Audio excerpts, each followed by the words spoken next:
E houve nos dias de Davi uma fome de 3 anos consecutivos. E Davi consultou ao Senhor, e o Senhor lhe disse: É por causa de Saul e da sua casa sanguinária, porque matou os gibeonitas. Então chamou o rei aos gibeonitas e lhes falou: Ora, os gibeonitas não eram dos filhos de Israel, mas do restante dos amorreus, e os filhos de Israel lhes tinham jurado. Porém Saul, no seu zelo à causa dos filhos de Israel e de Judá, procurou feri-los. Disse, pois, Davi aos gibeonitas: Que quereis que eu vos faça? E que satisfação vos darei para que abençoeis a herança do Senhor? Não é por prata nem ouro que temos questão com Saul e com sua casa, nem tampouco pretendemos matar pessoa alguma em Israel. Que é, pois, que quereis que vos faça? O homem que nos destruiu e intentou contra nós, de modo que fôssemos assolados, sem que pudéssemos subsistir em termo algum de Israel, de seus filhos se nos deem 7 homens, para que os enforquemos ao Senhor em Gibeá de Saul, o eleito do Senhor. Eu os darei. Porém o rei poupou a Mefibosete, filho de Jonatas, filho de Saul, por causa do juramento do Senhor, que entre eles houvera entre Davi e Jonatas, filho de Saul.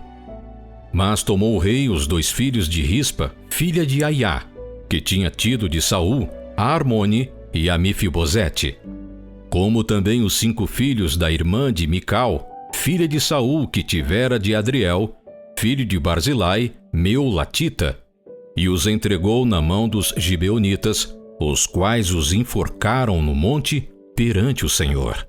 E caíram estes 7 juntamente.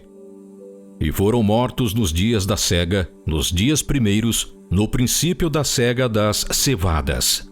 Então Rispa, filha de Aiá, tomou um pano de cilício e estendeu-lhe sobre uma penha desde o princípio da cega até que a água do céu caiu sobre eles.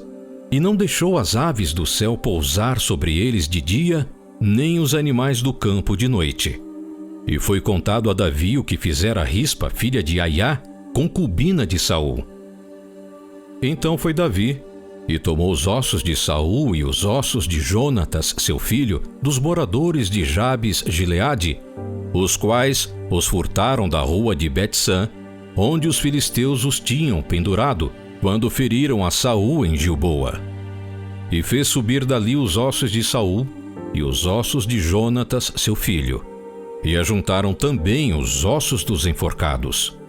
Enterraram os ossos de Saul e o de Jonatas, seu filho, na terra de Benjamim, em Zelá, na sepultura de seu pai, Quis, e fizeram tudo o que o rei ordenara. E depois disto Deus se aplacou com a terra.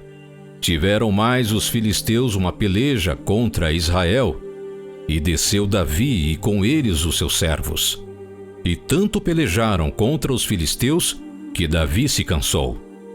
E Isbi-Benob, que era dos filhos do gigante, cuja lança pesava 300 siclos de cobre, e que cingia uma espada nova, intentou ferir a Davi.